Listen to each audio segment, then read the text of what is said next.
Good morning, everyone. Good morning, sir. Good morning. Good morning to Sir Ma'am Melchora Bulambao. Sir Marvin Tabacolde. Good morning, sir. Good morning, Yes, sir. sir. Good morning, Auntie.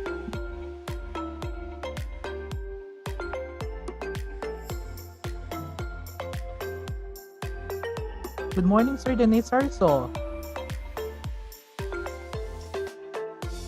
Good morning, Sir Jeffrey Ballesteros. Ma'am Elizabeth Castro. Good morning, Sir Francis.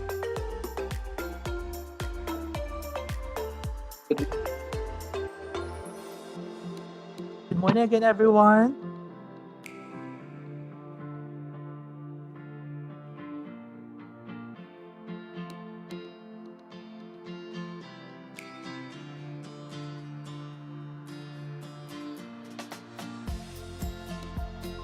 Good morning, everyone. Good morning po, Ma'am Agnes. Good morning po, Ma'am Cherio Castro. Morning. We will just wait po for a couple of minutes.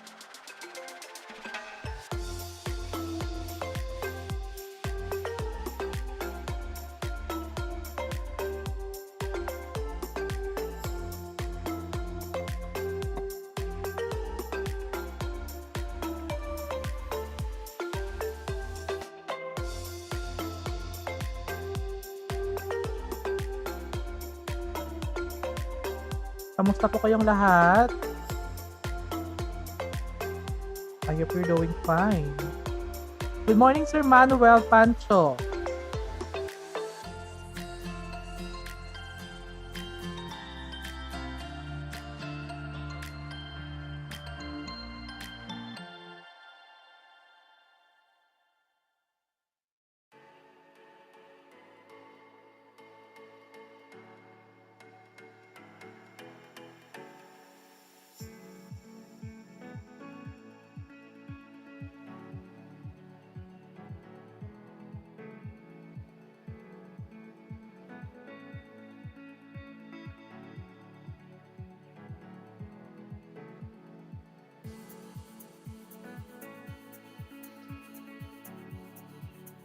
So while we are waiting for the speaker this morning, I will again greet you pleasant morning. Good morning, sir. At sa lahat po, maayos naman po at walang karamdaman at sakit. Very good, sir. Dapat lang po.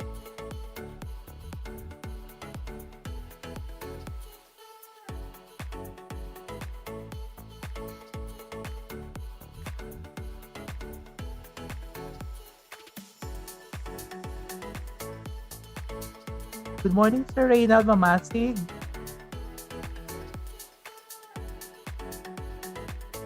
Good morning, Sir Roberto Pilayo. Sir Alvin Fulgencio, good morning po.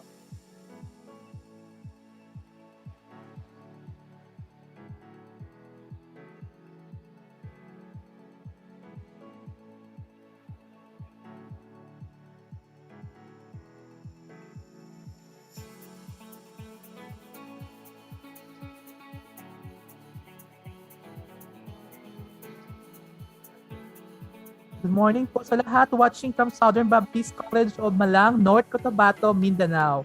Well, good morning po dyan, sir, sa inyo. Also from Ma'am Catherine Cabanada, mapagpalang umaga po sa lahat from Cagayan State University, Tuguegarao City po. Good morning din po dyan sa inyo, ma'am. Mag-ingat po tayo lagi. Thank you, sir. Good morning po.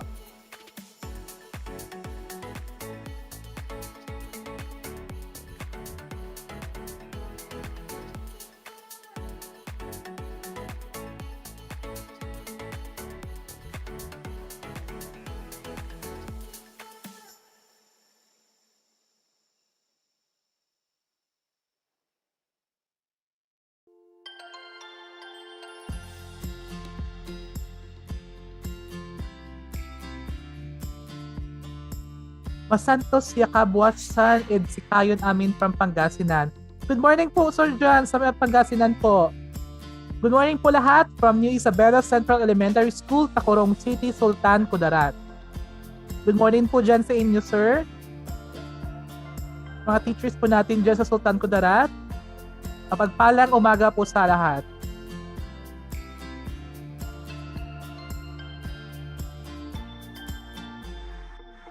Again, we're just waiting for our speaker this morning. So please bear with us.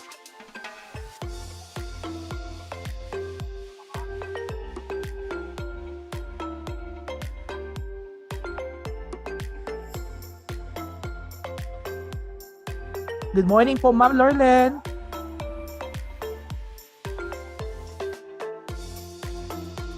Good morning, Ma'am. Sino pa bang hindi ko po nabigyan ng greetings ngayong umaga? Good morning, Sir Reynald Mamasig.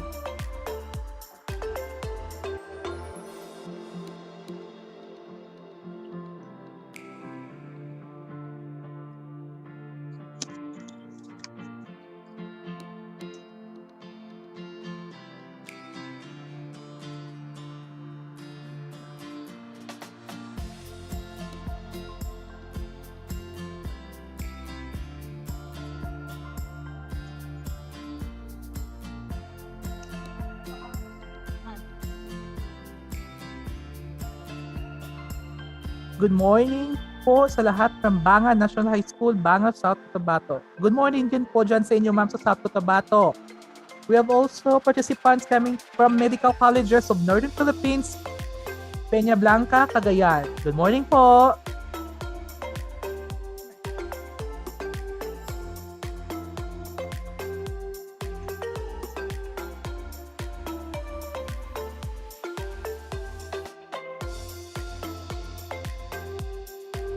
So, good morning everyone.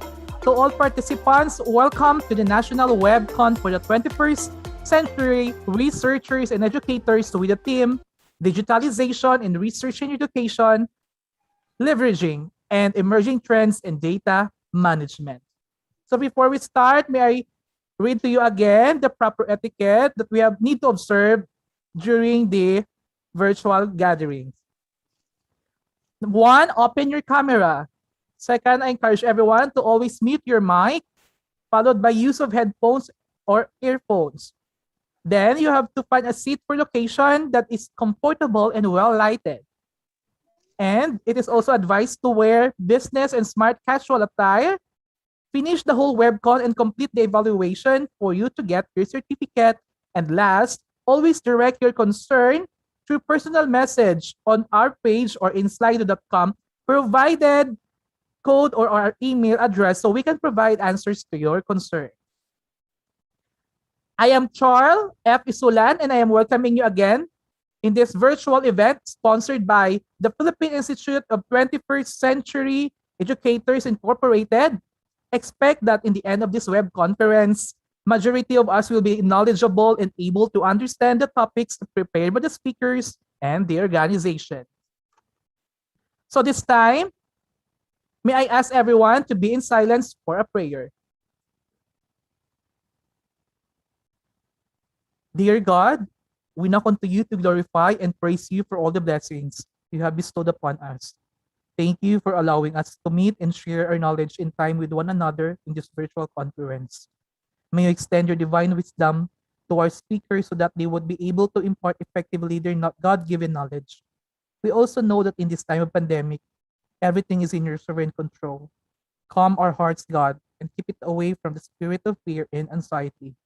Surround us with your peace that surpasses all understanding to what is happening in your creation today.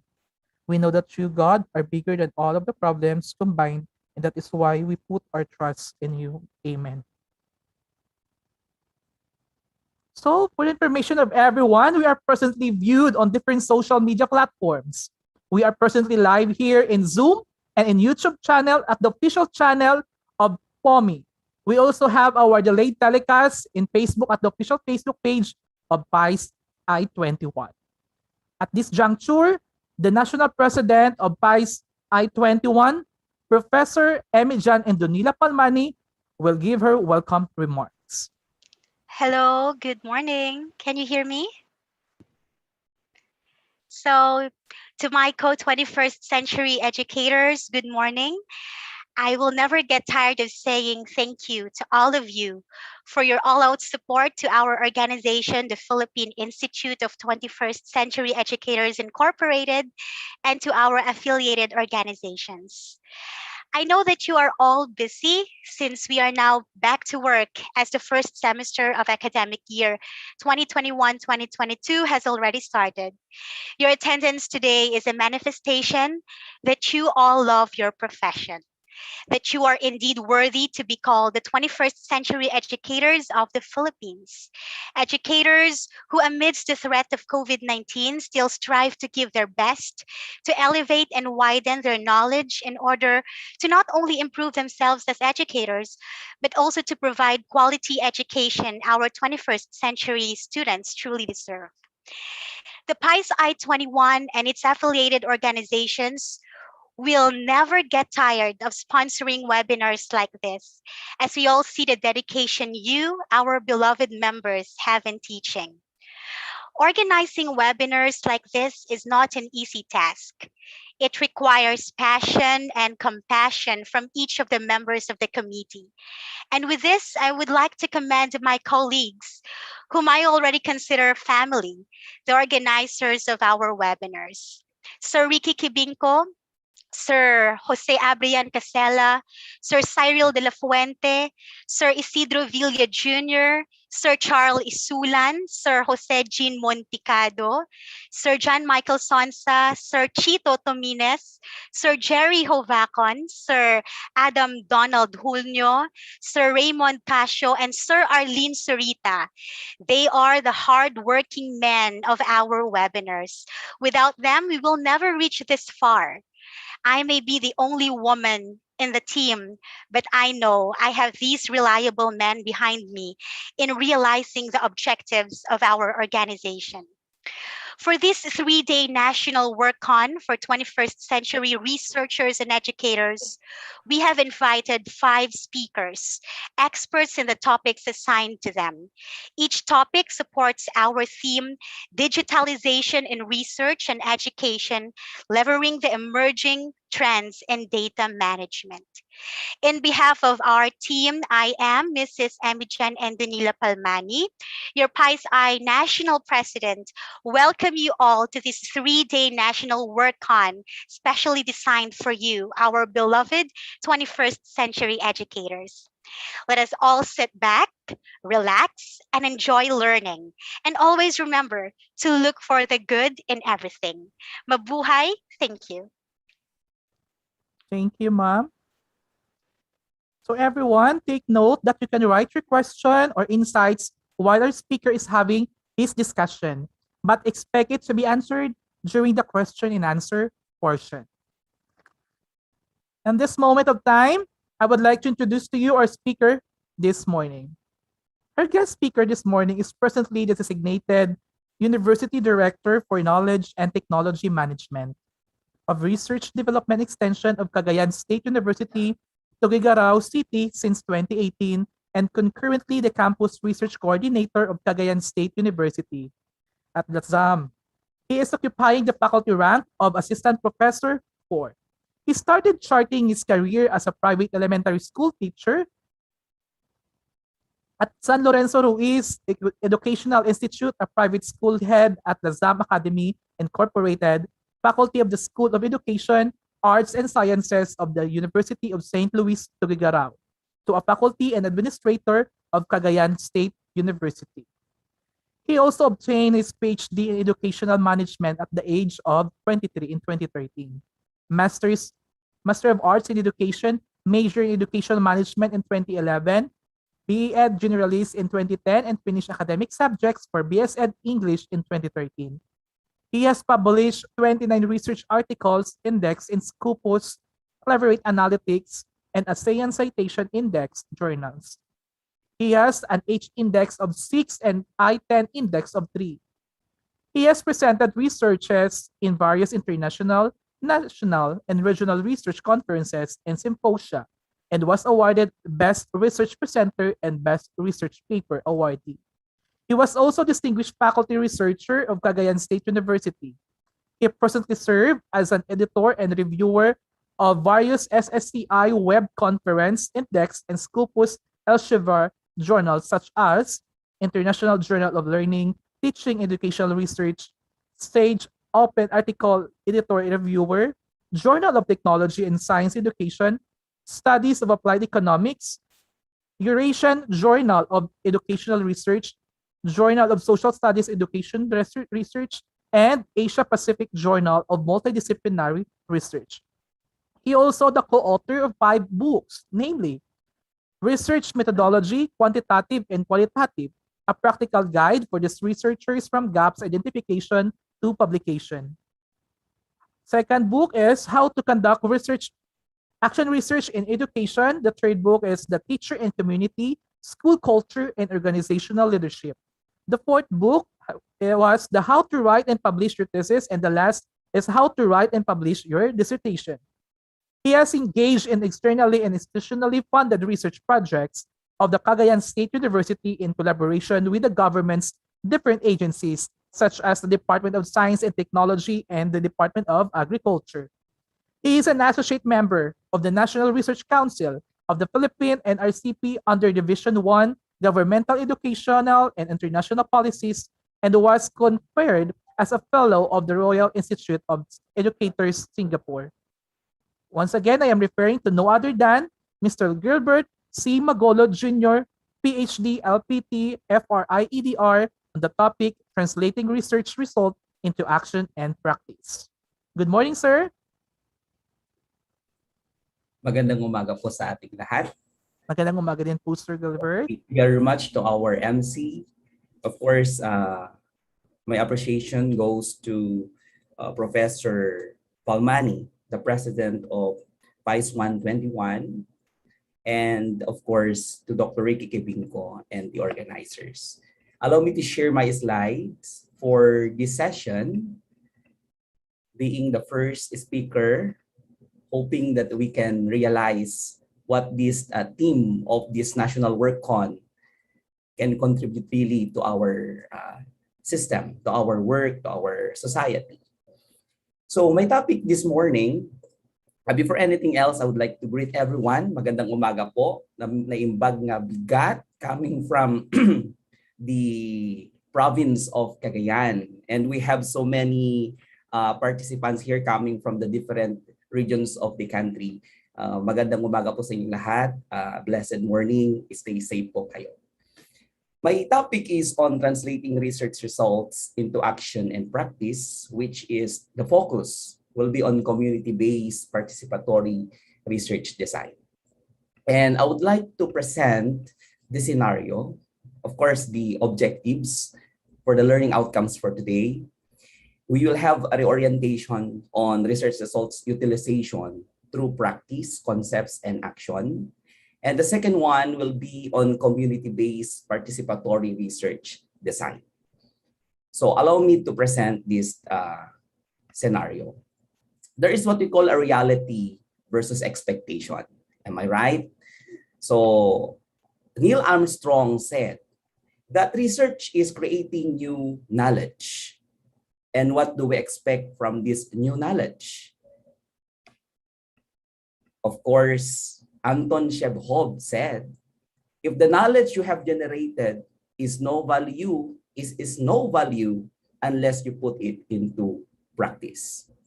So therefore, it reminds us all, educators, researchers, knowledge enthusiasts, knowledge seekers, that research is not really a way of generating knowledge, but research is actually putting it into a practice, a way of putting the context of research into development, research into community development, research into societal development. So these are the luminaries we have today, the Neil Armstrong, and of course, Anton Chekhov.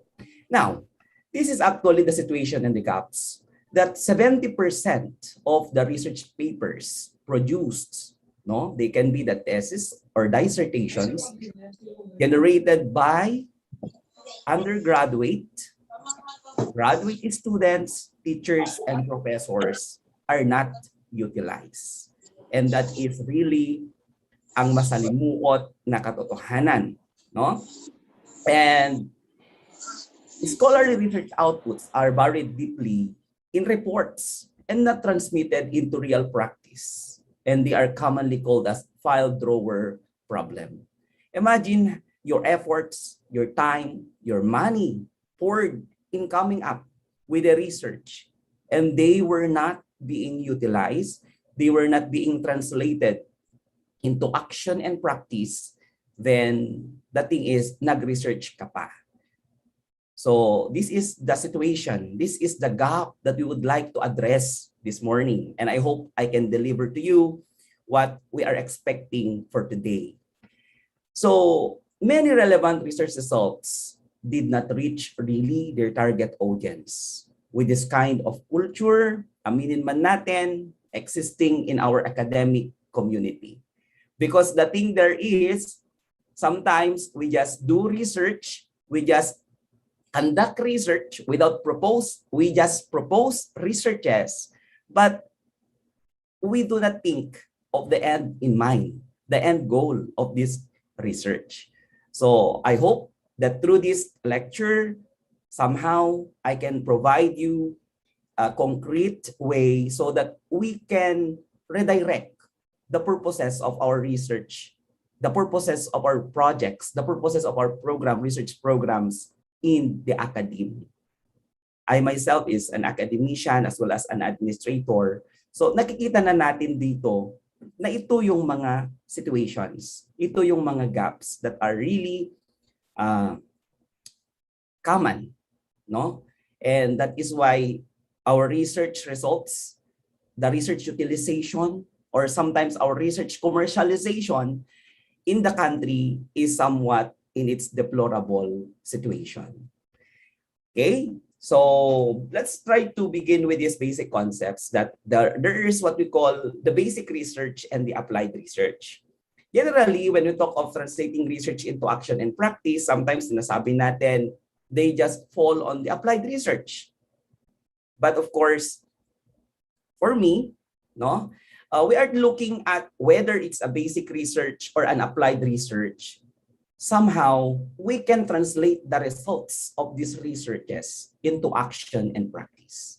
Basic research is doing research in just adding knowledge, no? Adding knowledge to the existing body of the literature, discovery, it's all about invention, and sometimes it's really mere academic.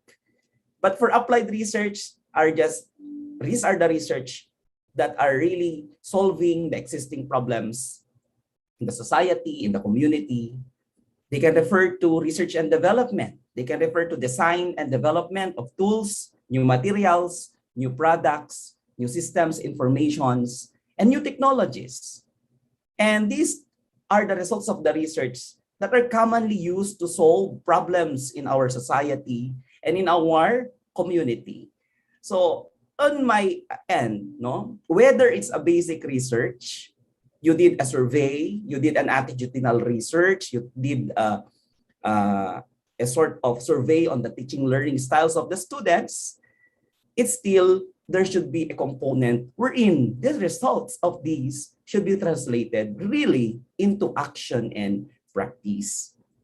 And of course, in applied research, these are really the researches that you need to develop something new that could really contribute for the economic development as well as improvement of the living status of the people and the community. So whether we belong to the Department of Education, we belong to the state universities and colleges, we hope to see that the beauty of research is not just doing a research and completing it as a requirement, or of course publishing it, no? It's just one way of putting research into action and concept, but we need to see that there is what we call a practical a practical result that is really applied, adapted, based from the results we have. So yun yung purpose po natin, no? That's why ang ganda po ng opportunity given to me that I can also share something that we can also redirect the direction of our researches before, no? Before we conduct them, before we conceptualize them. Okay? So the OST being the agency of the government on managing, or of course looking on the research development, looking on innovations, information and systems. No, I got this 6-piece project output guide, and as a member of the National Research Council of the Philippines, this is actually what we are looking for, what we are patronizing for. Na we are looking at the outcomes of our researches, and 6Ps stands for publication. First P is the publication. So we do research as a way to translate it into action and practice, which will be the topic tomorrow, because I will be walking you through the process of publication. And there is really a need for you to publish your research in Scopus or Web of Science, RSI Index covered journals. So the results of your study should be published. So this is one of the outcomes in research. The second one is patent. No? Also publication and legal document, and of course there is what we call a probable direct financial gain from the use of your intellectual property rights. And this is actually the reason that this is an opportunity for all of us to share an avenue, no, to share our practices, that all of your researches conducted should be first copyrighted. And whether it's a basic research, the results of your protocols established, the results of the findings of your research, they should be copyrighted, no? And of course, whatever the results of your research that can be translated into a manual, a book, a training guide, a training design, that should be copyrighted, no? So copyright it. We have the agency in the government, the IPOFIL, who is in charge with this. And they are welcoming innovation coming from our teachers. Okay? So patent also refers to that models, the utility models you develop from your research, the technologies you develop, and you copyright it with your name, of course, by the university as the applicant and you as the maker. So ito yung mga tinitignan natin na outcomes ng research. And of course, when it's a basic research or a social science research, no, does the result, we're able to translate it to policy outcomes, no? So it's still a publication, more within the realm of extension work, and we can see already that yung mga pinaghirapan natin na mga researches are being adopted by localities, by local government units, by the provincial government. And your research is the basis of a policy. Your research is a basis of conducting extension work, no? And of course, your research becomes the basis for improvement of systems in your institution. So ito yung dapat i-ensure natin, whether it's a basic research or applied research man siya. Okay? And of course, when you are venturing into product development, no, your research come up with a commercial value. You develop new products, you develop new formulation for this kind of condiments, no? You develop new ways, means, steps, procedures, and processes that can be available in the market later on, is also a way to translate research into action and practice. Okay? Kaya nga, before we fund the researches, the end in mind should be, what can we gain from your research? What can we get?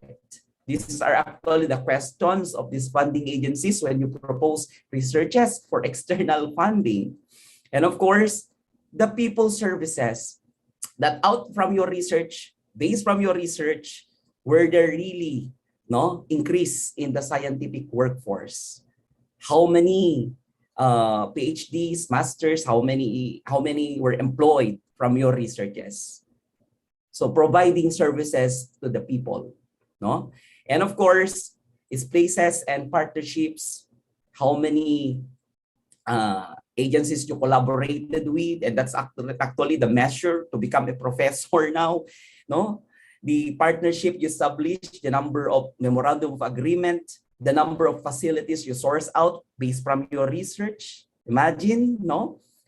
Your school was able to put up a laboratory, a 21st century laboratory, or a virtual room, a 21st century virtual room, coming from the funding out from the outside or external agencies. And you as the proponent, that's your research, no, you are bringing in to the university more opportunities for places and partnerships that could really increase the 6Ps or the outputs. Okay, so these are what we call the outcomes of research. Now, when we go to Global Innovation Index, these are actually the parameters and the criteria. No, it's good that the Philippines already increased its status in Global Innovation Index. And in Global Innovation Index, the real measurement there is, based from the research, what knowledge and technology outputs have you generated? Okay, your research were able to provide a model for business sophistication, creative outputs. How many publications were you able to do? How many publications in Scopus and ISI? No, the human capital and research. Your research contributed to the improvement of education, to the improvement of educational system for sustainable development, market sophistications, and of course, to institution. And these are actually the thing that we are looking for when we would like to translate our research into action and practice. Okay? So medyo in-start natin kasi introduction natin from the global perspective, then pupunta tayo mamaya sa mga local strategies and techniques. Now we have these BRICS countries, you know, in internet, in Investopia said that BRICS, no, these are the countries, Brazil, Russia, India, China, and South Africa. And the BRIC is the acronym for these developing nations, that they are believed to be the future dominant suppliers of goods, services, and raw materials by next 2050. So they are putting more investment on research, on product development, on knowledge, intellectual capital of their country, on the manpower for economic development. So I hope we will be able to put all these things into our researches so that we can really see the direction. We are moving towards a direction that we will not only the ones who will benefit from our research, but we are looking at the larger perspective that our research will result into something that is really, that will really improve the society or the community. Okay, so a review. What are the research innovations in the academia? Why we do research? Because when we are in the institution, we are in the school, in the university, we transmit knowledge. We generate knowledge. And from the knowledge we generate, does it become a public knowledge resource? Does it become a public knowledge resource that could contribute to the community, that could contribute to our service communities, service areas, contribute to our field of specialization. So these are actually the innovations. Moving on. So now, what are the opportunities now when we are in the institution as we try to translate our researches into action and practice? Of course, as researchers, we do not only contribute to the existing body of knowledge through publication, but we address practically the gaps, the concerns of the society through the research-based information, system, processes, tangible products, and technologies. Okay, and we translate the results of our researches to transform and improve the living standards of communities, improve policies, and delivery of educational services. Imagine the product of our researches were able to be adopted by regulatory bodies, by legislative bodies. Okay? And for schools and universities now, we are now focusing on a research university into becoming an entrepreneurial university. So noon, there's already a paradigm shift. We focus on a research context, research university, but there's a new paradigm now that change should be based from the researches you generate. What have you created? The entrepreneurial context on jobs created, business created, technology licensing agreement established, no? Adapters of your product, the ones who adapted your product, the results of your research, did it really improve their way of life, their way of living, and of course, the status of their human living standards. So ito yung mga opportunities na nakikita na natin. So mamaya himay-himayin po natin. Okay? So let me begin with this, that the results and findings have shown really, no, it has been my observation that there is a poor dissemination and appropriation. So availability and utilization of our research findings is in deplorable condition, despite that the great awareness of their usefulness in solving education's problems and of course in enhancing the quality of life of the citizens. We know that our research will be useful, but we did a research, we conducted a study, we did a thesis or dissertation, and once you already submitted the final manuscript, you were given the grade, it stops there. Okay, so if you try to retrospect, what should be the knowledge? What should be the systems or technologies that should be utilized based from your research findings? And this is our focus for today. Okay, and it therefore means that research outputs have not been able to translate into the development indices and consequently have not helped the building of the education sector for sustainable national development. Kasi mga teachers tayo, so kahit action research man yan, kahit simple research, kahit research on the survey, research on whatsoever there, we need to look at what can we generate? What can we do? No? Because in putting our recommendations in our research, we just put there at the end of the paper, larger funding should be given, should be allocated to this in order to improve this one. But putting these recommendations in generic term, what it means to me as the one who will read your research, what can I do? So ikaw na researcher ngayon, you need to specify now what are the things, specific things to be done based from your research that you can recommend to me so that I can utilize your research, I can make it available for everyone and can be a basis for me to develop policy, to come up with practice. Okay? So ito yung mga nakikita natin na problema. Okay? And educational research findings should be utilized in the school system because research helps to solve really existing problems and challenges so that the role of educational research is very vital in making decision processes. No? Balikan mo, yung dissertation mo, ito yung naging resulta ng dissertation mo. Nasaan na ngayon yung resulta? Were you able to disseminate it? Were you able to provide a colloquium for your research results? No? In-invite mo ba yung mga stakeholders so that they will learn from you? They will adapt the policy.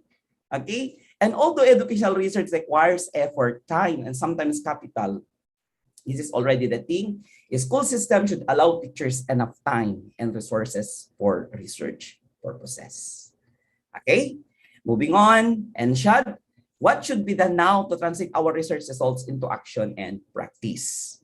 Okay, these are just the tips, no? Based on my experiences, based on my observations, my involvement into the programs, RDE programs of our institution. No, I am looking at this context, the concept of community-based participatory research design. Okay, why? Because this is the thing, no? The old paradigm is after we conducted the study, after we formulated the recommendations, that's the time that we go to the different agencies, different people, telling that this is the result of your research. And if you as an outsider, and who will tell me that this is the result of your research, no? At ako yung agency, sabihin mo, this is yung result of your research, without even my involvement, I may not be able to adapt it that way. I may not become serious to adapt it. Kaya, title pa lang sana ng research, you already establish participation and you already establish stakeholders' participation with this. And that's actually the beauty of this community-based participatory research design, or CBPR. Okay? So it is referring also as CBR. It is also known as PAR, or Participatory Action Research, or it is also known as the Community-Based Participatory Action Research in Social Action Research, and among other terms. But we will only use the CBPR. Maraming term ito, pero CBPR. So hoping that this will be a technique as you go through the research process, as you go through the conceptualization of your issues and problems, let's try to establish already this context, the use of CBPR. Okay? So in Levy said that it is involving or forming research partnerships with non-academic stakeholders to develop and execute a research project based on a particular community identified problem or issue. So, and of course, determining the problem or issue involves a process of initially starting with the general topic, identifying the key stakeholders of your community partners, collaboratively identifying the problem or issue, conducting a literature review, then collaboratively crafting a problem or issue statement. Okay, let me show you this one. So, community-based participatory research has emerged in the last decades as what we call a transformative research paradigm that bridges the gap between science and practice through community engagement and social action. So I hope natutumbok natin yung tema natin sa isa araw na ito, translating research into action and practice. Okay, but we will look more on CBPR as our model for today. So this is actually the visual representation, the context, the partnerships, intervention, and at the outcome. Okay? So the differences now, so that we can really appreciate the beauty of CBPR research. No?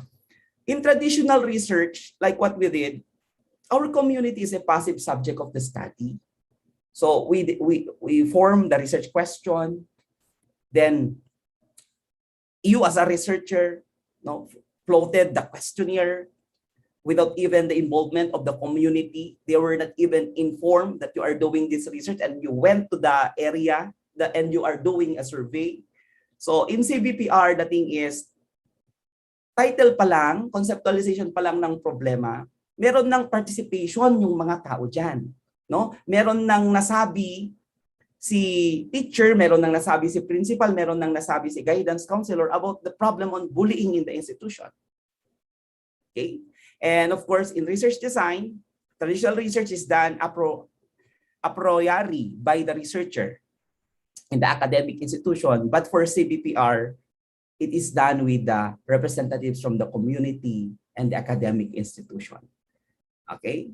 And of course, traditional research is assessment, data collection, implementation, academic institution. But for CBPR, there is this assessment, there will be data collection, you implement and evaluate. And at the end of the day, at the beginning of the problem, at the end of your research, it's everyone's responsibility. And usually, sustainability plan is not included for traditional research, but for CBPR, the sustainability is a priority that begins at the research inception to implementation to research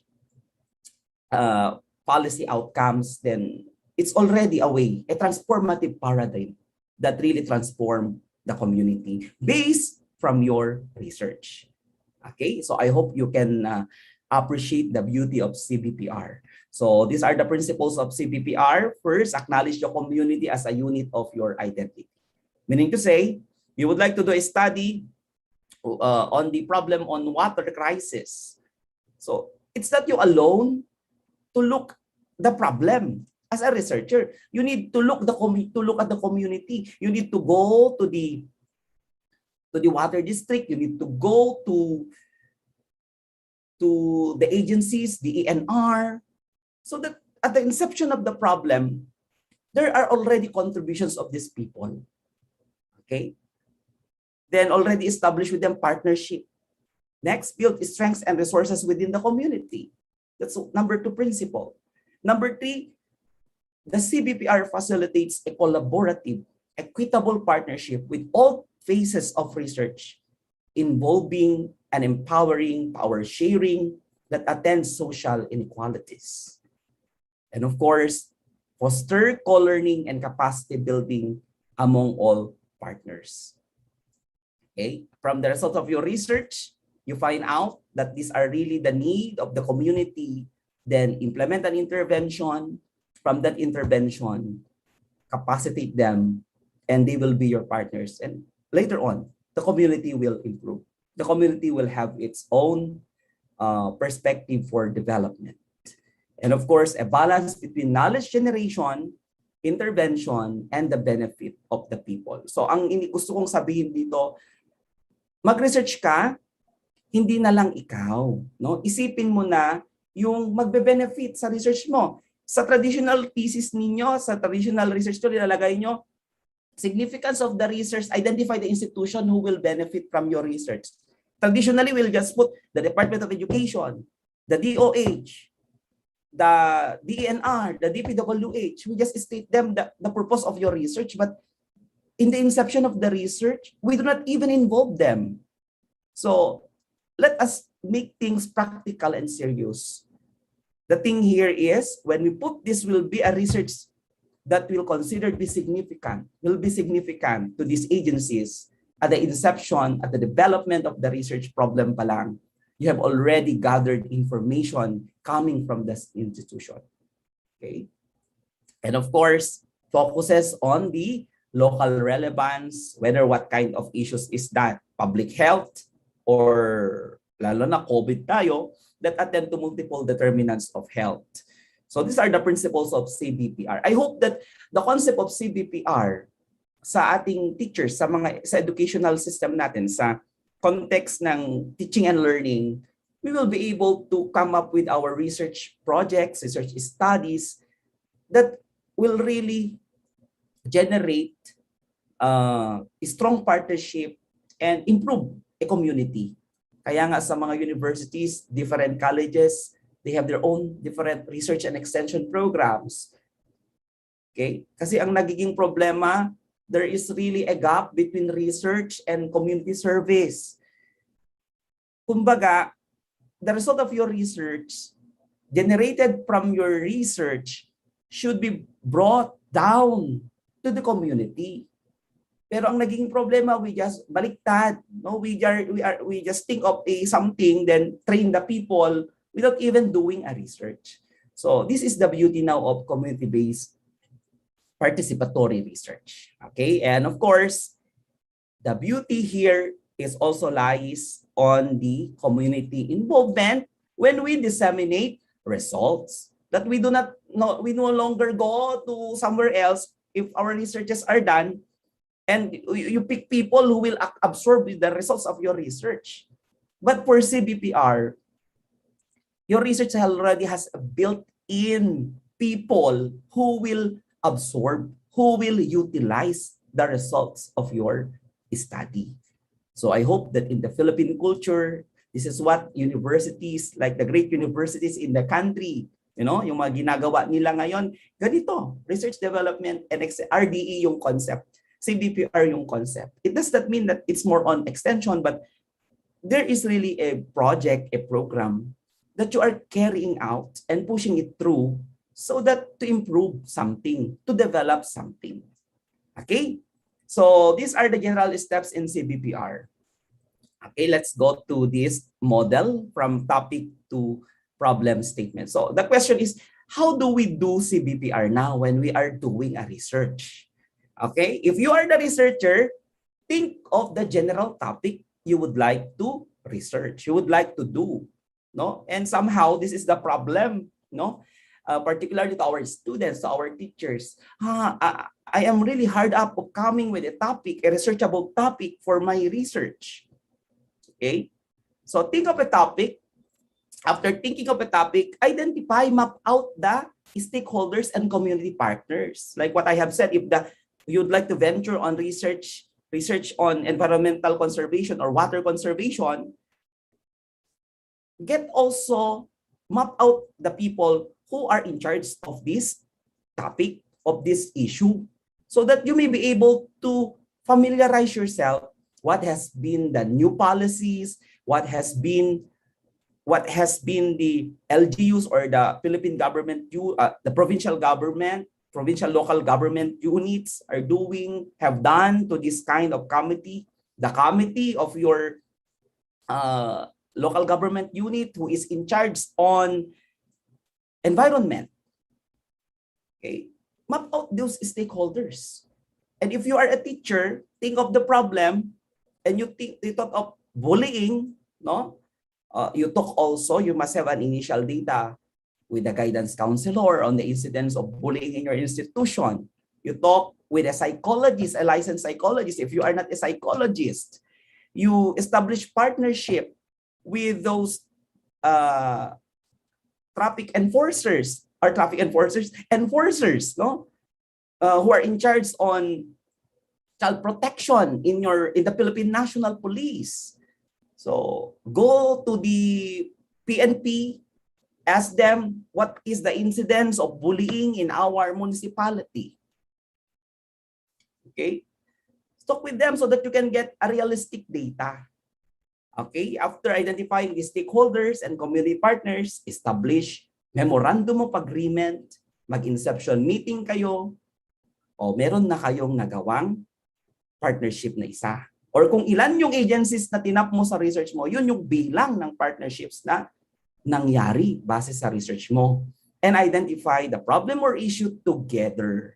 Because each of these offices has something to say about that problem of inquiry. And go to literature, conduct a literature review, then create problem or issue statement. And that's the beginning of a research, so that you can really translate, you can generate, no, research results that could really be adapted, no? Kasi late na kung when you did a bullying research, and at the end of the day, you put in the significance of your research, the PNP will benefit from your research, particularly on child protection. Natapos na yung research mo, wala man lang involvement ng PNP, and sabihin mo, ito yung resulta ng research mo without getting data from them. So how sure are you that your research results will be taken seriously? Okay? So this is the new thing now. So the first technique you need to do is establish the problem or issue by stakeholders by mapping them. And of course, stakeholders or finding collaborators or co-investigators is essential when we would like to come up with the research with a very remarkable result. Your professional network will also assist you to locate possible partners and begin to develop working relations with them. Okay, your stakeholders can be the lenders, the community, the society, the owners, customers, government, employees. Or in other contexts, the local government units, the policymakers, the agencies, the regulatory agencies. No? Is there a problem on traffic in your area? Is there a problem on this child abuse in your area? No? Then you need also to have an initial data. Okay? That's why I always tell to the papers wherein I serve as a panel member is, if you are doing a research on that, do you have an initial talk with these people, with this agency? And they will say, no, sir, none so far. Then sabi ko, go back and ask these agencies, because there have been already studies that their agencies have done with regards to their topic. So later on, hindi ma-utilize yan kasi you're doing a duplication. Okay? You're doing a duplication. So see to it that before you embark into such kind of topic, talk with them, talk with these agencies, talk with this regulatory body or legislative bodies of what have they have done with regard to this problem of inquiry. Okay? So I hope nakikita natin yung beauty dyan, because the beneficiaries of your study should also be informed, because sabihin mo, I am doing a research on this. You think of your respondents, you think of your beneficiaries, you think of the people who will really benefit. And in the beginning of the research, you didn't even talk with them. You didn't even get information from them. Okay? So as a researcher, our attitude should be to consider first, if we are interested to do a research topic with this, with this kind of a research topic, let's try to talk with these people. Let's try to get ideas from them, because they may share something. Okay? So depending on the topic, there may be now an established, when you already form your collaborators, we call it as your CBO, or the community-based organization. Imagine you are doing a research wherein may participation ang church, may participation ang community, ang non-government agencies. Wow, no? It is actually a research that will be felt by the people, by the community. Para hindi siya maging file drawer problem. Okay? So, problem on bullying is an example. And the stakeholders or partners may include individuals from the following categories. Of course, if you are doing a research on bullying, you must have a talk with teachers who are directly involved with these children, to the parents, to the guidance counselors, to the social workers in your locality, to the principals or administrators, to the staff of the institution, to the police, and of course, a sociologist and a psychologist. Okay? And with that problem, it's participatory in nature. Okay? Para lang sa pag matapos mo yung research mo, acceptable sa level ni teacher, sa level ng mga tao na kukonsumo later on sa resulta ng study mo. Okay? Kasi ang kultura kasi natin dito sa Pilipinas, we are doing an individualized research, individual, personal, kanya-kanya. O, yun ang rason kung bakit walang na-utilize na resulta. Okay? Kasi wala naman, at the beginning of the research, wala ka man lang in-involve, ikaw na lapa ang naggawa ng research na yan. Of course, the thing there is, title pa lang, you already map out. You already involve stakeholders. Okay? So identifying the relevant stakeholders and community partners is vital of moving from a general idea to a researchable problem. Stakeholders are those parties who have vested interest in your topic. What will a law enforcer can do with your research? What will a social worker can do? And soliciting formal input from a differently positioned members of the community can be essential as you seek to formulate the problem, and as well as develop a culturally competent approach to investigating it. Take note of this, culturally competent approach. Okay? Next. Once you have a team in a place, this is actually the next thing for you to do, is you have already the members, the stakeholders of your study, you already come up with this a member, yung parang advisory mo, na magkikipartneran mo ng research. There will be two major issues come to bear in mind. First, the social value of the project. Imagine it's accepted by these agencies, by these people. And of course, multiple stakeholders needs perspective. Multi-sectoral. Okay? Multi-sectoral. Not only from the teacher, not only for the learner, but for the parents and for the whole community. Okay, multisectoral yung perspective and multisectoral yung approach mo. Okay, then with that, mag-mapping na kayo, mag-plan na kayo, i-convene mo na sila. Pwede mong tawagin sila through Zoom, no?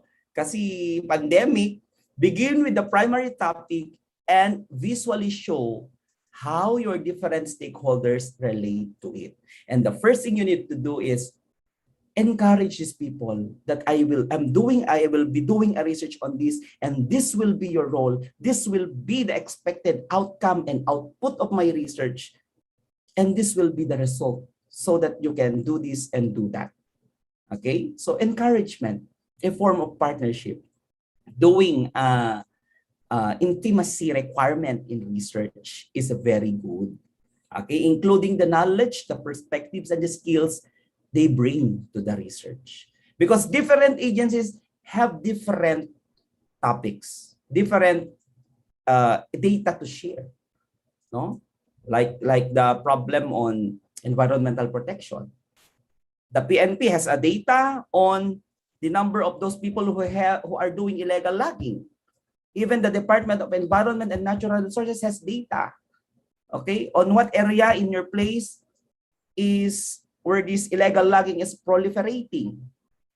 Okay, so they can provide you. Hindi yung ikaw na researcher, iniisip-isip mo na, okay, so, you know, group thinking, no? Group work is better than individual work.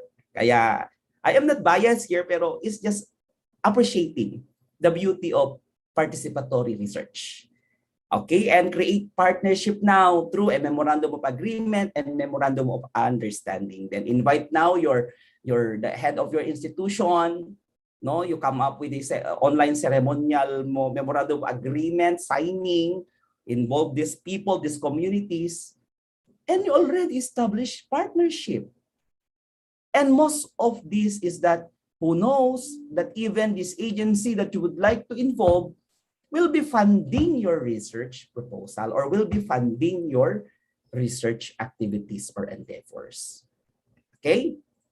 So establish, that's technique number 2, establish problem or issue with the stakeholders. Okay? Now, after identifying the problem with these people, there is a need for you now to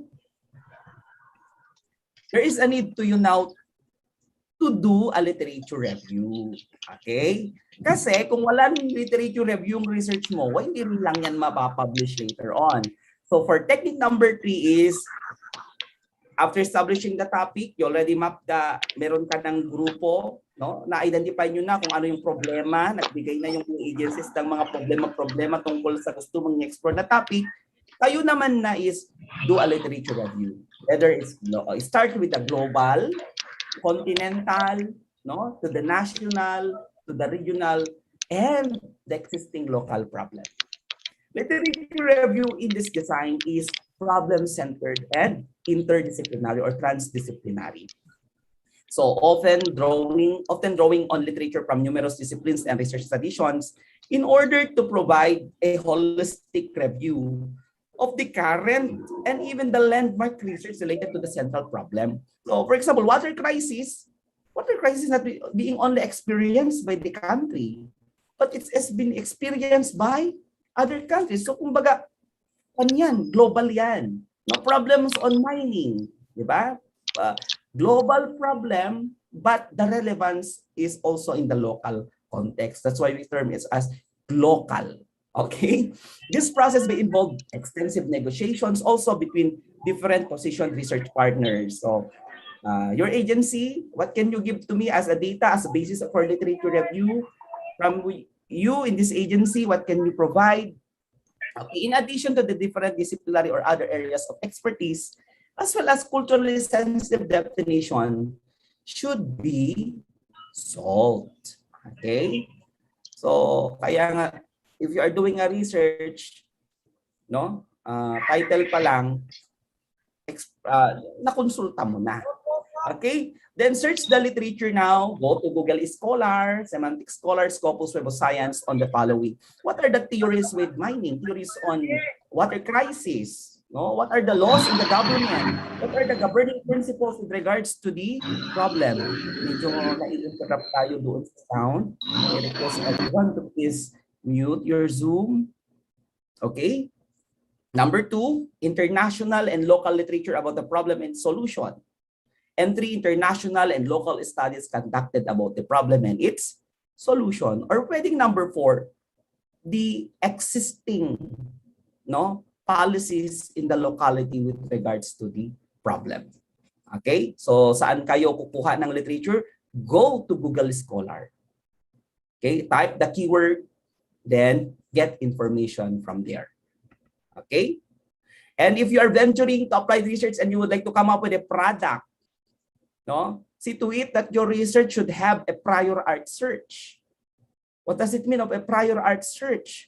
There should be a search. You go to Google Patents to see if the technology you are doing is already a duplication of something that has been patented or has been applied for utility model or has been filed for intellectual property rights. Okay? So that walang masasagasahan na tao. Walang duplication. Okay? Then, of course, you also consult the Directory of Open Access Journals, a very powerful website where you can get journals and articles about the topic. You can sort them. Okay, you also go to Semantic Scholar. Imagine if you can get 20 literature from this, kompleto na yung research mo. Kompleto na yung kanyang pangangailangan, Okay, next. And of course, this is the thing. The research team collectively generates the central questions the research seeks to answer. The process optimally involves now bringing the members of the community of interest into the development process to create a community-generated research questions. Okay, so from that literature review, okay, this is our direction. Okay, so participatory. Okay, so that's actually the technique number 4. Okay, clear ba po? Clear po ba tayo? No?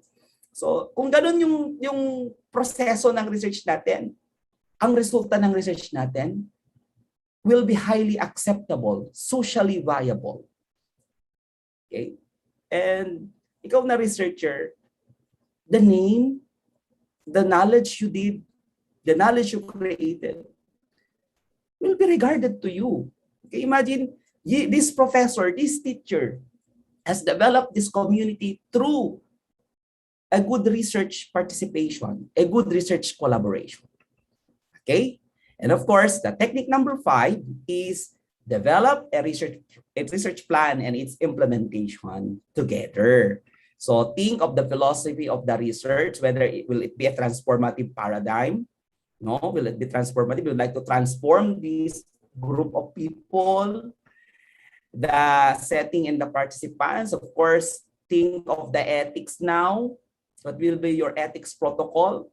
Okay, mas maayos na rin yung ethics protocol mo kasi when you do a research and participation with the PNP, in participation with the SWD, okay, they have already established protocols that they can share to you and you can use it because this has been tested, this has been validated. And who else will question the tool? Who else will question the protocols of your research? Okay, and of course, the design and the methods you will use. So since CBPR tayo, it is a combination of quantitative or qualitative, but it does not mean na iisa lang yung study mo dito. Maraming components. So components on the quantitative research, components on the qualitative research. In short, it is a research program.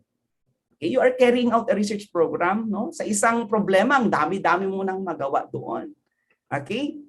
And of course, think of the data analysis and ito na expected outputs and outcomes. So you talk with your group, you talk with your partners, what are the outcomes of your research? What are the outputs of your research? Okay, for PNP, so that all the people will be informed on the results of your research or results of our future research. No? We'll have a radio talk, FB live on the topic. And you will be hosting this one. So this will be another activity for the PNP, another activity for the DSWD. Okay, so making your research being felt by this community. On the part of the social worker, your research will be will inform the parents. So we will do a parental counseling on their role so that their children will not be exposed to child abuse and so on and so forth. So imagine yung isang problema mo, ang dami nang nangyari. So translating research results into action and practice. And of course, think now of the proposed budget. Okay, if this is our research, when will it be done? How much we can do with this? No, if wala namang funding talaga at you really love research, no, you carry out with yourself, o kahit support na lang yung bibigay ng mga partners mo na yan.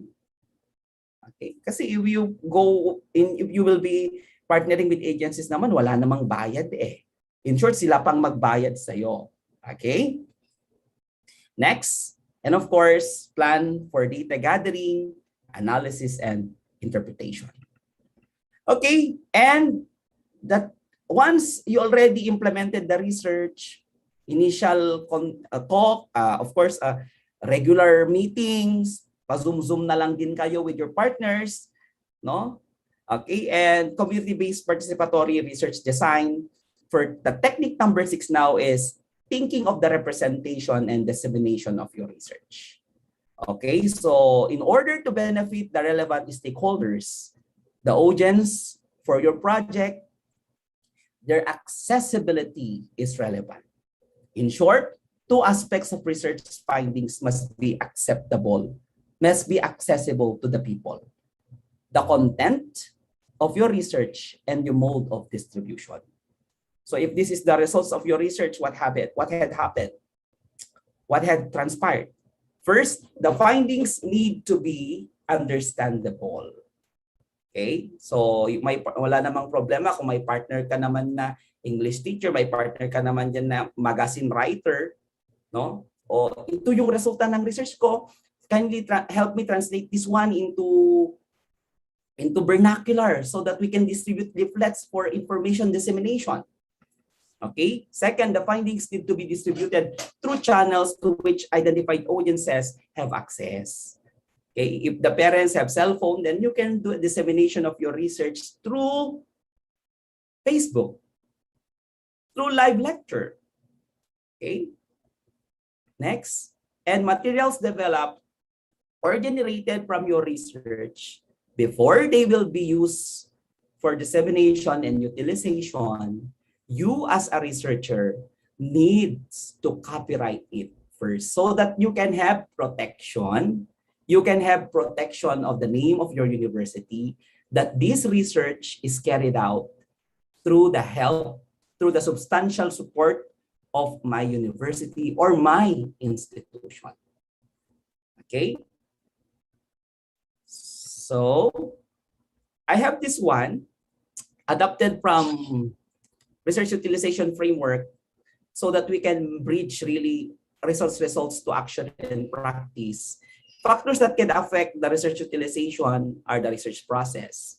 No? Ito is stakeholder involvement, communication and dissemination, and contextual factors. So what activities to promote your research results will be evidence-based. Contribute to evidence-based, advocacy, media coverage, the use of results, no policy. The LGU have adapted, or GUs have adapted the results of your research, and it becomes part of the ordinance of the municipality. Imagine what impact you have done, no? The programs, what are new, what are systems, what are the guidelines, what are the trainings you develop from that research, and of course, in practice, no, behavioral change. For example, the community, no? Pinaktis, ganun pala ang role namin na teacher, ganun pala ang role namin na parents. So there will be improvement on the behavior of the community. And of course, availability and use of services and the product. Okay, medyo generic yung pagkuhan kasi natin. But anyway, so what are now the channels for research results representation and dissemination?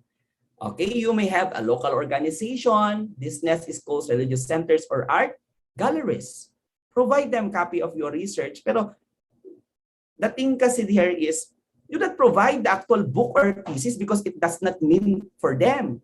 Provide a policy brief, provide a leaflet, diba? Provide a comics for your research. Lalo na kung on the water crisis. No? Of course, the radio. Next, the internet. Local or national newspapers. Presentation at public meetings or in community locations. Other venues likely to reach the target audiences. Okay? And of course, the research findings may be represented in multiple and alternative formats like pamphlets, newspapers, brochures, community board postings, podcasts, blogs, online articles, or essay photo blogs. For example, when you are in the institution, or part of your research will be contest on a slogan or poster making, no story making by the students, so that from your research, the results will inform people, larger groups of people. Okay, performances. If your research can have this kind of thing, no, poetry or spoken word readings, a way to disseminate the findings of your research. Okay, like what we have in our university, we have a research program on environmental protection. The partnership came up with partnership with the ENR, with PNP, with the schools. No, part of the activities there is these researchers develop instructional materials on environmental protection on mangrove. So yung nagumawa sila ng comics, then pinilot test sa mga schools, and that is actually the result of your research. No, translated into layman's term, translated into something that is useful. It does not mean that you give them the bulk information. Give them the practical application of your research. Documentary films, visual art or photography. Okay? And of course, this is the number one thing is when your research results have been part of public policies, which are plans of actions that may carry widespread consequences for the communities that they impact. So from your research, you were able to develop or you were able to provide scientific basis for the local government units to come up with an ordinance on environmental protection, on child protection, on education, no? On community livelihood. And of course, as policies are often politically motivated, the public they most affect is often left out of the process. So it's a way to help the decision makers, the legislative bodies or the regulatory bodies of what is happening, because the basis is a law, a policy. Okay, so policies typically with how the state relates to the local populations and communities, making the need for community involvement obvious. Okay, and in order to participate in policy-making processes, the public needs to be engaged in shaping the policy agenda. So providing now a concrete material, a concrete information to these legislative bodies based from your research, based from the results of your research. Lalong-lalo na ngayong pandemic, no? Are there how many local government units are doing the scientific approach in management, in managing COVID-19 cases? So the policies they are initiating are well accepted, socially accepted, viable. It involves a strong commitment with the people. No, that's why the reason we have law, no, as a set of legal orders constituted by these competent authorities for the sake of the common good. So that's the definition of a law. Okay, and CBPR projects can therefore be designed to examine the impact now of the current policies on particular communities and how those policies could be improved for the public good. Okay, so having these policies, sometimes the problems existing in the society can be the lookout of, for example, lookout of the mayor, lookout of this politician. So I think it's more appropriate to say that your research results has provided something that will benefit really the people. And it's a matter of partnership. It's a matter of stakeholders' participation. Okay, so some examples of IEC pictorials, no? These are the materials available in my office. And though it may not be related to education, but let's just take the concept kasi ang hirap rin kumuha ng mga examples na sa education context. So some examples and pictorials of IEC materials generated from researches for resource utilization. So we have a policy brief, no? The study funded by these agencies, the OSTP card on the impact assessment of close fishing season policy for sardines in Visayan Sea by Ferrer et al. So after they have conducted the study, no, they were able to develop a policy brief that is being distributed now to the communities. And ang maganda dito, may policy brief rin sila na naka-vernacular based sa language ng mga fishermen, based sa language ng mga farmers, so that it will not be misunderstood. Okay, so imagine if your research creates impact, creates policies, creates outcomes. So when you establish a policy on this fishing closure, no, they were able to explore what are the impacts and the issues, and they were able to come up with in what month should they gather fish, in what month that they should not. So of course, in the month that hindi sila makapag-gather, your research also or other agencies based from your research can provide interventions for them as alternative source of livelihood. Okay, next. Ito in education, no, on the implementation of K-12 enrollment, I got this from the internet, the Ateneo de Manila, no, policy brief, urgent need to address massive drop-off in K-12 enrollment. So this was published online and it's really a synopsis of what you have found. So for those who are listening, teachers here, siguro part of your action researches, come up with a policy brief so that it will be available to the public, no? But before you release it, copyright it first, and of course talk it out first with your partners so that there will be no more questions. Okay, participatory yung approach mo dyan. Okay, so ano yung mga policy brief niya so that this will guide administrators, teachers, no, and people involved in the education or stakeholders in the education or in curriculum development, in curriculum planning, implementation. They may be able to be provided with this relevant information based from your research. Okay? So example is this one, no? As a way to translate your research results into action and practice, no? How many IEC materials your research were able to generate? Ito kasi the Philippine studies on mangrove by the OSTP card. I cannot give any example other than this agency kasi sila yung in charge kasi dyan. Kaya ito yung mga available na references sa akin. So they were able to come up with a book on the Philippine recommendations for mangrove crabs, like that. So of course, when as they did the research, it's participatory in nature, so in the involvement of these people. So think of a way wherein how will you translate the results of your research into action? So plano pa lang yan, title pa lang yan ng research mo, may idea ka na kung ano yung possible na mangyayari. Okay? So another one is, for example, this is a sort of applied research.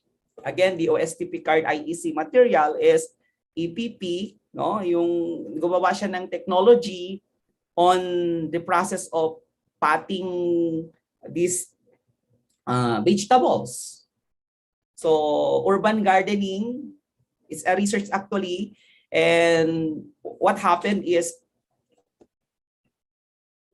with this research is the author was able to come up with enriched potting preparation technology, and is being distributed to different elementary schools in NCR, schools in areas wherein you can have vertical farming, no? Vertical farming, yung maliit ang spaces so that they will have idea. So look at the IEC material developed.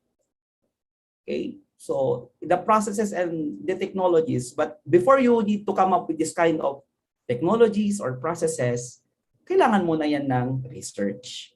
So somehow this will be part of your research endeavor. Okay, so another one on cacao. Okay, so pictorial guide on the natural enemies for these people who are entomologists, no, plant pathologists.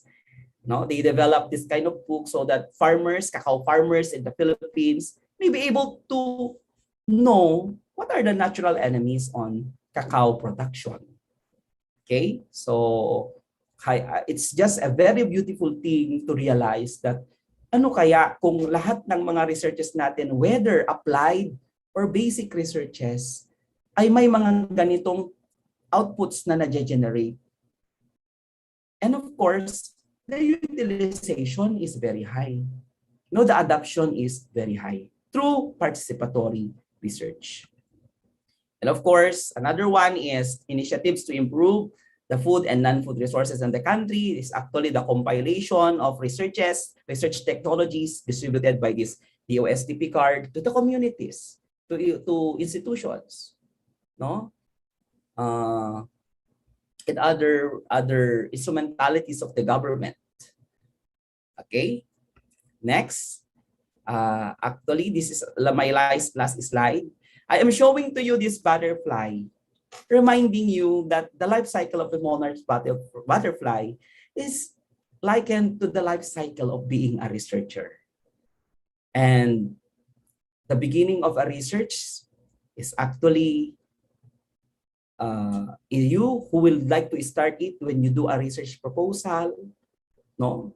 And you will not be able to complete the cycle of a research unless you will publish it, people will utilize it, people will adapt it. Think of a butterfly that is flying from one flower to another.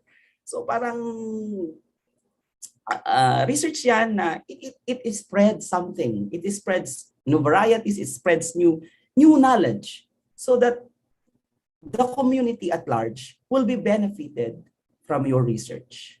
Remember that you will not be able to complete the cycle of being a researcher, no, or even an international researcher if your research is not published or your research is not cited, or most of all, your research has not been adapted or utilized for its practical application. Okay, so that ends my presentation. Okay, I hope I were able to provide you. No, I was able to provide you thing to ponder on when you will be doing your research. Okay, we have a book on this, research methodology, quantity and quality.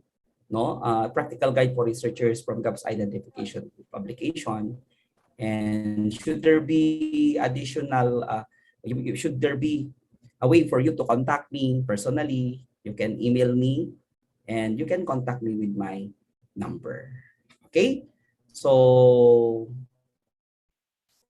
ladies and gentlemen, I am now ready if you have clarifications or questions to be raised.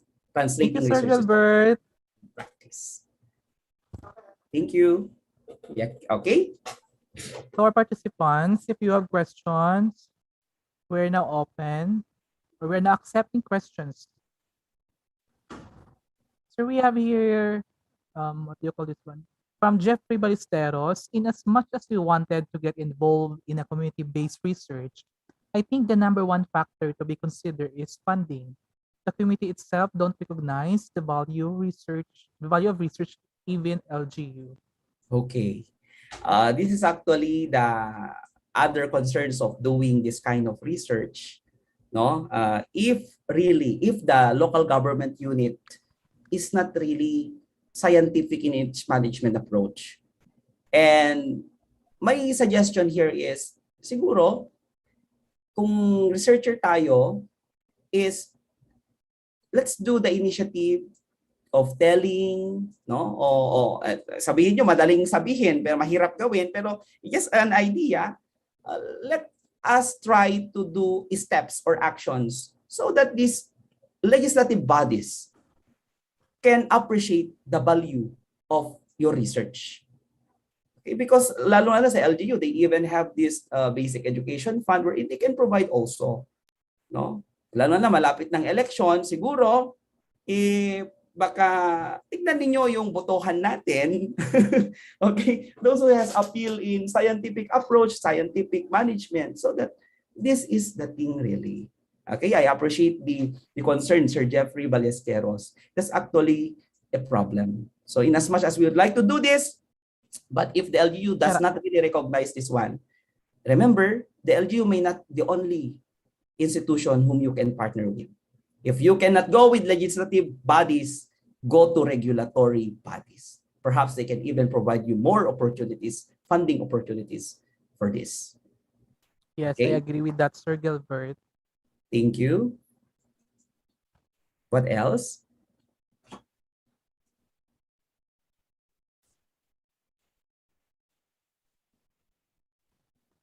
Again, we are still encourage everyone, if you have some clarifications or questions, you can type it on our chat box below, or you can scan it or send it into slido.com.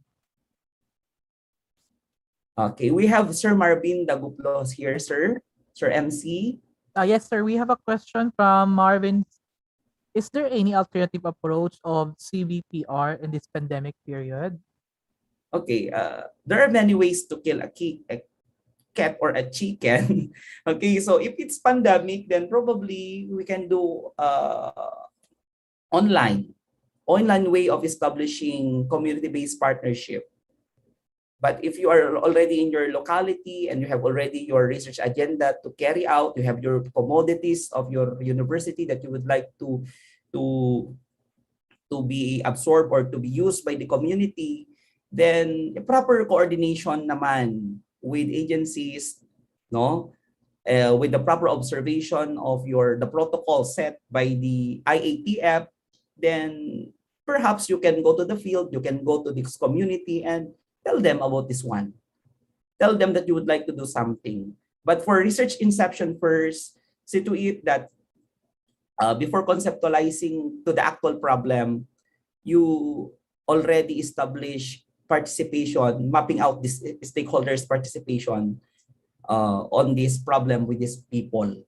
Okay? Pwede naman online po, pwede naman Facebook. So kung talagang serious tayo doon sa advocacy natin to make change to this community, then there will always be a way. Okay? Okay, sir. Follow-up question from Sir Marvin. In terms of rural development-based research, where have participants of the access to internet? And we have also questions from Ma'am Esterlin Onaten. Good morning, sir. I had a thesis about alternative learning system. May I ask how can I publish my thesis po? Okay, for Ma'am Esterly Onatin, your question will be answered tomorrow. Okay, because my topic will be on research publication tomorrow in the afternoon. So, pasok ka po bukas sa online class natin.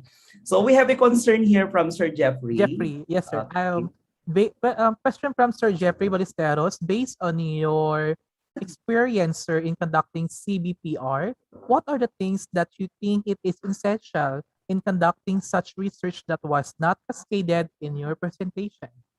Okay, what are the things that you think is essential in conducting such research? Well, sir, I would like you to realize that your results, the results of your research, no, should be useful really to the community. in the context of community-based partnership, no, partnership research, talagang kailangan mo talagang i-partner ito nang sa ganun ang mga outputs ng researches mo ay may siguradong adapters ka. May siguradong kukuha ng resulta niya. Kasi ang naging problema kasi natin, aminin man natin, no? We have bulky studies already in our shelves, even the outputs of our students which has not been utilized. So the thing is, the research cannot be useful as long as it reaches, no? The results reach this target audience.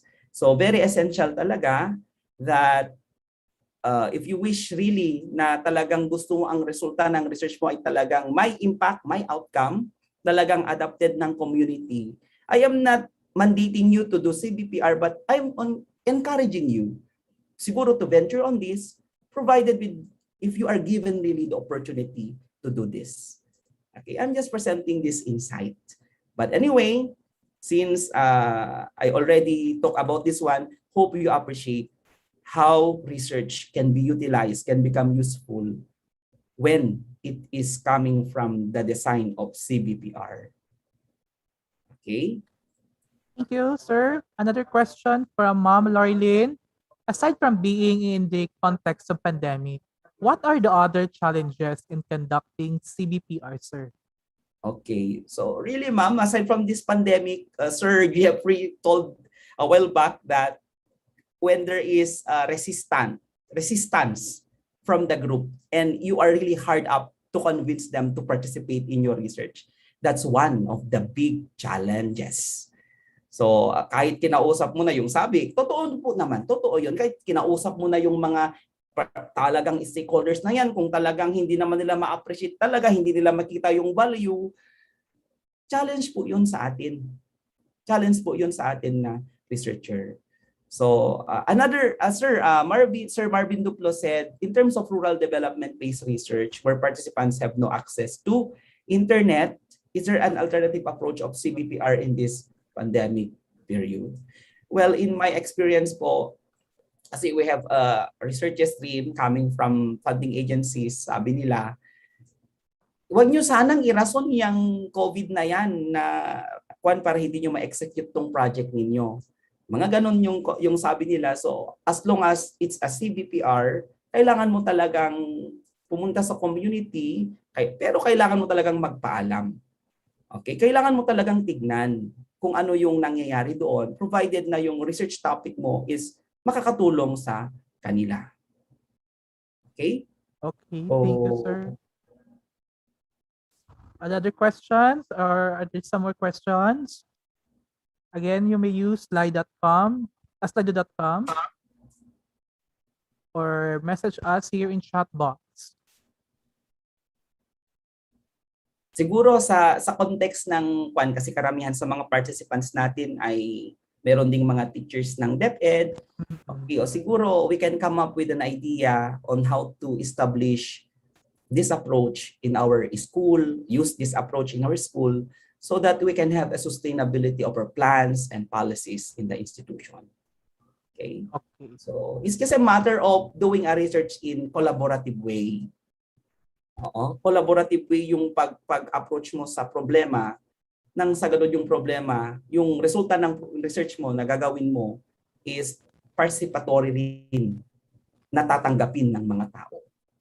Kasi ito yung problema natin saka ka lang hahanap ng stakeholder mo nung natapos na yung research. Yun yung old paradigm niya. So the new thing here is research problem pa lang, title pa lang, alam mo na at may participation na yung mga people who will benefit from your research. Diba? Sa part ng research nyo, may significance of the study. Ako nga, sinuot ko, significance of the study. Nilalagay ko isa-isa. Okay, sa totoo naman pala, nung natapos yung research, hindi man lang sila nabigyan ng kopya ng research mo, hindi man lang nila alam kung anong nangyari. So, nasaan doon yung pangyayari? Nasaan doon yung na-execute na knowledge generation and utilization? Nasaan doon yung translation ng resulta sa action at sa practice? Okay? So yun po yung gusto kong ipabatid sa inyong lahat.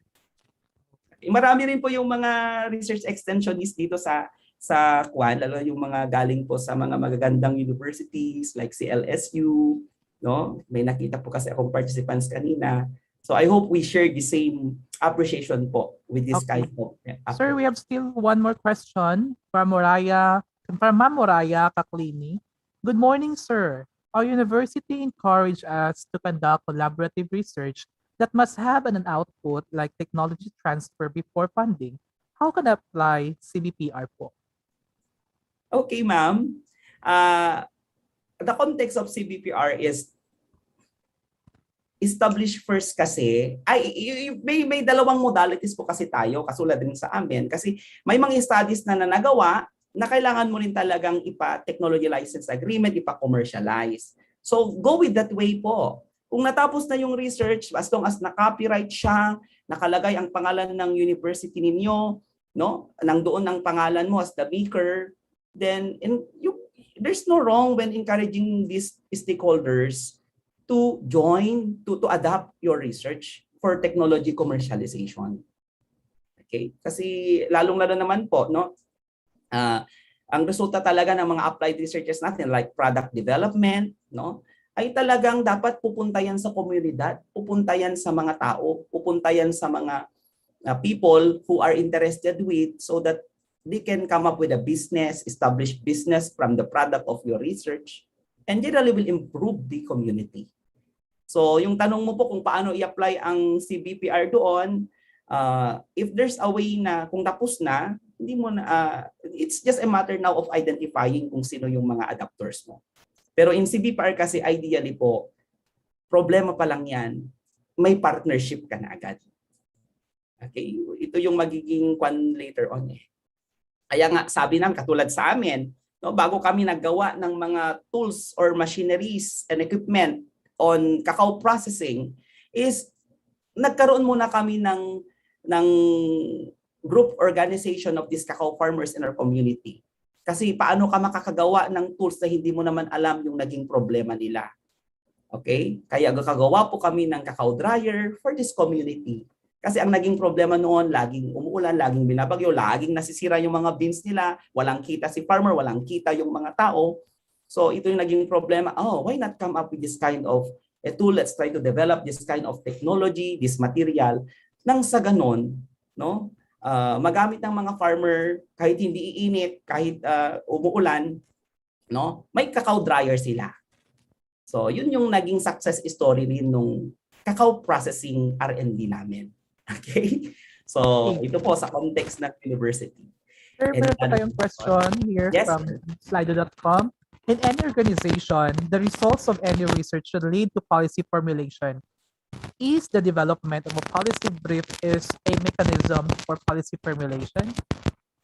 Yes, sir. Kaya nga siya naging policy brief na is from the results of your research, no? It has been already accepted by this community. May knowledge na yung mga tao dito, yung mga LGUs na nagle-legislate ng policy sa community ninyo. So yung policy brief na is, ito na yung brief. Kaya brief na siya eh. Hindi na siya yung buong libro na ibibigay mo para nang sa ganun, this is really the mechanism for them to change their practices, to change their action. So, sa policy formulation talaga. Okay, kaya nga kung policy formulation po kasi dapat 'di ba sa ordinances may first offense, second offense, third offense. So, basta sabi natin na naging effective yung policy mo kung na-translate siya, na-accept siya as an ordinance, then noong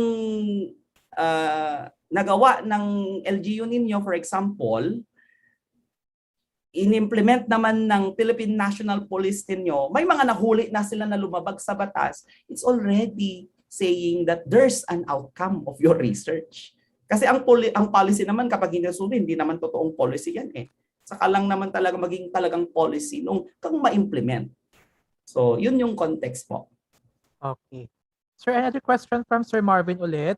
Sir, ang CBPR ba ay maka-contextualize rin sa practice-based research na required ngayon ng CHED? With this, thesis and dissertation would be longitudinal in nature. Output are adopted immediately and not just recommendatory. Okay. Your first is contextualized din ba sa practice? Yes, CHED is funding agency rin siya. Nagpa-fund siya ng mga studies with regard to this CBPR. Okay, katulad nung mga studies na pondohan sa amin kasi meron kaming mga studies on the readiness of K-12 learners, no? Parang naging CBPR rin yung approach kasi may mga involvement rin ng mga parents, mga ganon. But of course, for funding naman on thesis and dissertation, I don't think kung longitudinal talaga yung nature ng study, hindi ko alam kung, I'm not really certain, I'm not really familiar with the agenda of this one. Kasi kung sinasabi kasi natin na longitudinal yung research mo, gagawa ka ng research ng mahabang panahon. Okay, unless kung yung research mo ay program-based siya, malaking research na malaki siya, then may mga component siya, and that can be done within 5 years, that can be executed within 5 years. So, yun din yung pinopondohan nila eh. Okay, so depende. Even DA, even DOST, even PCARD, DOST, PCARD. Okay. Some So, more sabi dito, questions. Dito sir, nag-add pa siya sir ng question. Kasi sa SEMO 15 series of 2019 requires dissertation practice-based implemented first post-data analysis. okay. So merong memorandum order dito si Sir Marvin, no? Yeah, dissertation practice-based talaga. Okay? Then when we talk of practice-based, nakikita mo talaga kung ano yung mangyayari eh. Kung ano yung magiging output ng research ninyo. Kung ano yung magiging output ng dissertation talaga ninyo. Okay? I don't think yung sinasabi po dito na post-data analysis, depende para sa akin, depende rin siguro yan, no? Kasi ang CHED naman is really giving scholarship to those students who are taking masters or PhDs, yung mga nasa university. And different programs kasi, so may kanya-kanyang kinikerry na research agenda rin ang mga programs nila. Okay. Okay. Kaya ako nasabi, sir, na baka longitudinal na. Just okay. Thank you, Sir Marvin.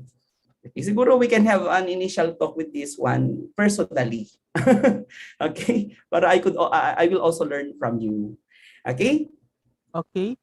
Some more questions? Okay. Thank you daw, sir, sabi ni Sir Marvin.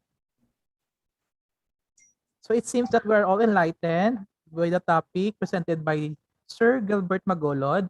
At this time, I present to you, Sir Magolod, the Certificate of Recognition. The certificate reads, PICE I-21, Saraga, Iloilo, Philippines, awards the Certificate of Recognition to Gilbert C. Magolod Jr., PhD, for imparting his invaluable time, resources, and expertise as resource speaker on the topic translating research results into action and practice during the conduct of National Workon for the 21st Century Researchers and Educators with the theme Digitalization and Research and Education, Leveraging the Emerging Trends in Data Management. Accorded this 24th day of September 2021 via Zoom video conferencing, live stream on POMI YouTube channel and PICE Facebook page, PICE I-21 Facebook page. Signed, Ricky A. Kibingko, MATM, LPT, Virtual Conference Director, and Emmy John P. Dunila Palmani, MEd LPT, National President of PICE I-21. Once again, sir, thank you. So to our participants, evaluations are now open. Evaluations link. And this time, I request po everyone to please open your camera for a photo op. Marami pong salamat. I hope I was able to share something.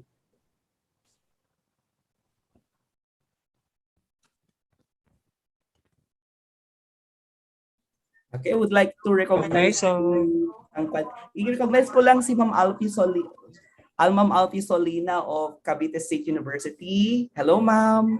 Hello, sir. Thank you. And of course, marami pa pala pong mga taga sa bayan namin, mga kabayan po. Maraming salamat. Yes po, marami po kayo dito, sir. O sige na, photo up na tayo. Okay. Again, open your camera. Okay, so good morning everyone. So we have 3 panels in our room. So just keep smiling. So panel 1, ready, 1, 2, 3, and smile. Okay, so panel 2. Okay, 1, 2, 3, and smile. And the last panel, okay, 1, 2, 3, and smile. Okay, so thank you guys. So that concludes our program this morning. And we will resume our event at around 3 p.m. And we will accept participants before 3 p.m. Thank you and have a happy lunch po sa lahat.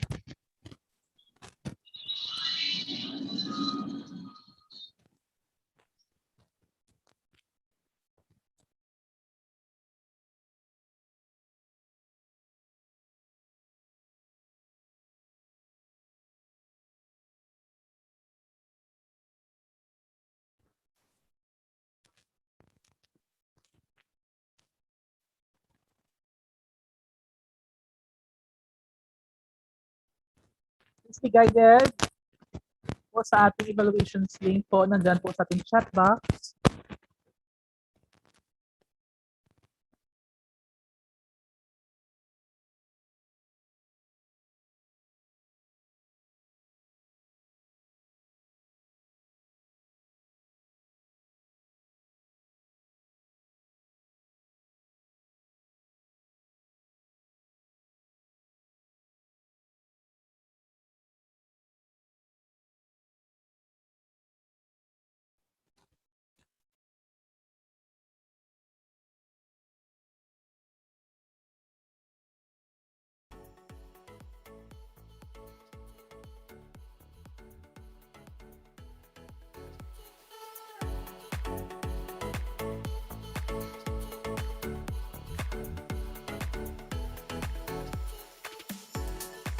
See you po later.